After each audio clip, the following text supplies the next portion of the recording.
Hello students. मैं doctor Situ Mishra, प्रवक्ता गृह विज्ञान विभाग, पंडित राम केदार राम किशोर त्रिपाठी महाविद्यालय रवनिया पश्चिम अलीगंज सुल्तानपुर। गृह विज्ञान की पाठशाला में आप सभी का एक बार फिर से स्वागत करती हूँ। आज हम आपको बताएंगे मानव विकास के बारे में। मानव विकास है क्या, क्यों इसके अध्ययन की आवश्यकता हमको पड़ी और परिभाषा इसका। सबसे पहले तो हम मानव विकास का एक संक्षिप्त इंट्रोडक्शन आपको देना चाहेंगे कि मानव विकास एक सतत चलने वाली प्रक्रिया है, निरंतर चलने वाली प्रक्रिया है, जो हमारे जन्म के गर्भाधान से ही शुरू हो जाती है, जिसमें जहां तक उसकी शारीरिक वृद्धि की बात है तो वह एक सीमा जैसे परिपक्वता को प्राप्त करने के बाद रुक जाती है, परंतु उसकी मनोशारीरिक क्रियाओं में विकास निरंतर होता रहता है और इसके साथ ही उसका मानसिक, भाषा संबंधी, संवेगात्मक, सामाजिक और चारित्रिक विकास निरंतर होता ही रहता है। यह सब विकास उसके विभिन्न आयु स्तरों पर भिन्न भिन्न रूपों में होता है। इन आयु स्तरों को ही मानव विकास की अवस्थाएं कहा जाता है। आपको हम सबसे पहले बताएंगे तो एक संक्षिप्त इंट्रोडक्शन इसका हो गया। अब मानव विकास का अर्थ है क्या, आखिर विकास होता क्या है। सबसे पहले हम विकास के बारे में जानेंगे कि विकास है क्या। विकास एक सार्वभौमिक प्रक्रिया है जो जन्म से लेकर के जीवन पर्यंत प्रभावी होती है। विकास केवल शारीरिक वृद्धि की ओर संकेत नहीं करती, बल्कि इसके अंतर्गत वे सभी शारीरिक और मानसिक, सामाजिक और संवेगात्मक परिवर्तन सम्मिलित रहते हैं जो गर्भाधान से लेकर के जीवन पर्यंत निरंतर प्राणियों में प्रकट होते रहते हैं।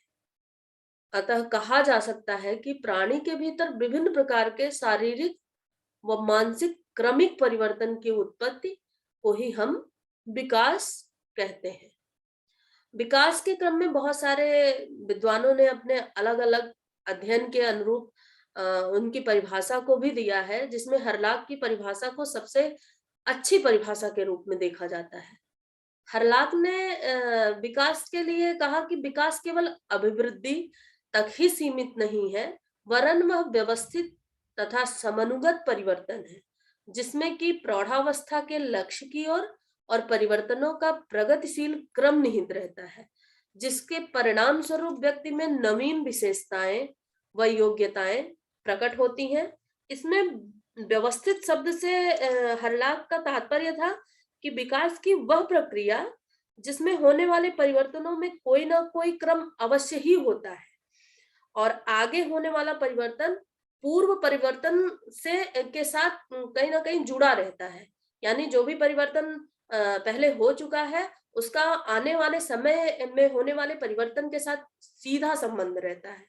और समनुगत से तात्पर्य हर्लॉक ने बताया कि समनुगत का मतलब होता है, समनुगत का मीनिंग होता है कि परिवर्तन संबंधहीन नहीं है। जो भी परिवर्तन मनुष्य के अंदर होता है वह संबंधहीन नहीं होता है, बल्कि उसमें आपस में परस्पर संबंध होते हुए उसका निरंतर विकास पूर्व परिवर्तन की भांति होता रहता है। दूसरी परिभाषा की बात अगर हम करें तो जेम्स ड्रेवर की परिभाषा। जेम्स ड्रेवर ने कहा है कि विकास वह दशा है जो प्रगतिशील परिवर्तन के रूप में प्राणी में सतत रूप से व्यक्त होता है। यह प्रगतिशील परिवर्तन किसी भी प्राणी में भ्रूणावस्था से लेकर प्रौढ़ावस्था तक होता है और यह विकास तंत्र को सामान्य रूप से नियंत्रित करता है। यह प्रगति का मानदंड है और इसका आरंभ शून्य से होता है। पहली परिभाषा हमने हर्लॉक की परिभाषा को देखा तो कुछ ना कुछ समानता दोनों में पाई जाती है। हर्लॉक ने बताया कि विकास एक निरंतर चलने वाली प्रक्रिया है जो एक व्यवस्थित और समनुगत रूप से परिवर्तन होता है। उसी के स्थान पर जेम्स ड्रेवर ने भी बताया कि विकास वह दशा है, वह स्थिति है जो प्रगतिशील परिवर्तन के रूप में प्राणी में सतत व्यक्त होता रहता है, मतलब दिखता रहता है। यह एक प्रगतिशील परिवर्तन किसी भी प्राणी में भ्रूणावस्था से यानी गर्भाधान के समय से ही प्रारंभ हो जाता है और प्रौढ़ावस्था तक होता है। जब तक हम पूरी तरह से मैच्योर नहीं हो जाते, पूरी तरह से परिपक्व नहीं हो जाते, पूरी तरह से जिम्मेदारियों का बोझ उठाने लायक नहीं हो जाते हैं, तब तक यह क्रम निरंतर चलता रहता है। और विकास तंत्र को सामान्य रूप से नियंत्रित करता है। जितने भी परिवर्तन हमारे अंदर भ्रूणावस्था से होते हैं, वो कहीं न कहीं हमारे विकास के पूरे तंत्र को एक सामान्य स्थिति में, सामान्य रूप से नियंत्रित करने का कार्य करते हैं। कहने का तात्पर्य एक साथ हमारे शरीर में या प्राणियों के शरीर में एक साथ सारे विकास संभव नहीं है। उनका एक क्रम है जो भ्रूणावस्था के दौरान कुछ क्रम में हो परिवर्तन आता है, फिर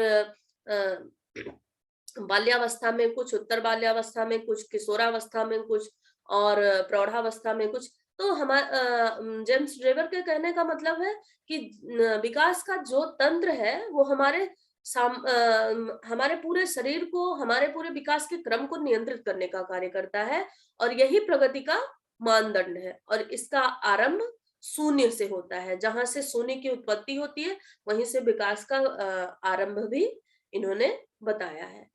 तो अब हम आपको बताएंगे कि विकास की अवधारणा क्या है। विकास की अवधारणा के लिए मानव विकास की कल्पना एक ऐसे विकल्प के रूप में हुई है जिसमें वृद्धि की अवधारणा दिखाई देती है, जिसमें व्यक्ति के आयु के अनुसार उनके गुणों और उनके व्यवहार में परिवर्तन अ, एकदम स्पष्ट रूप से दृष्टिगत होने लगा।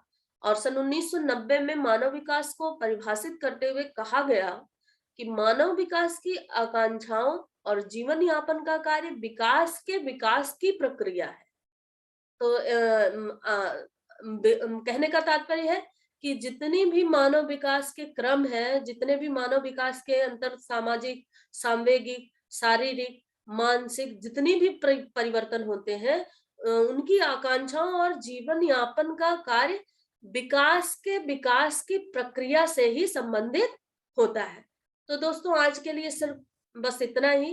कल की क्लास में हम आपसे चर्चा करेंगे कि विकास की विशेषता क्या है, विकास की आवश्यकता क्या है और विकास की कितनी अवस्थाएं होती हैं। तो आप प्लीज हमारे चैनल को सब्सक्राइब और लाइक जरूर करिएगा और आगे की क्लास का वर्णन हम कल की क्लास में करेंगे। धन्यवाद।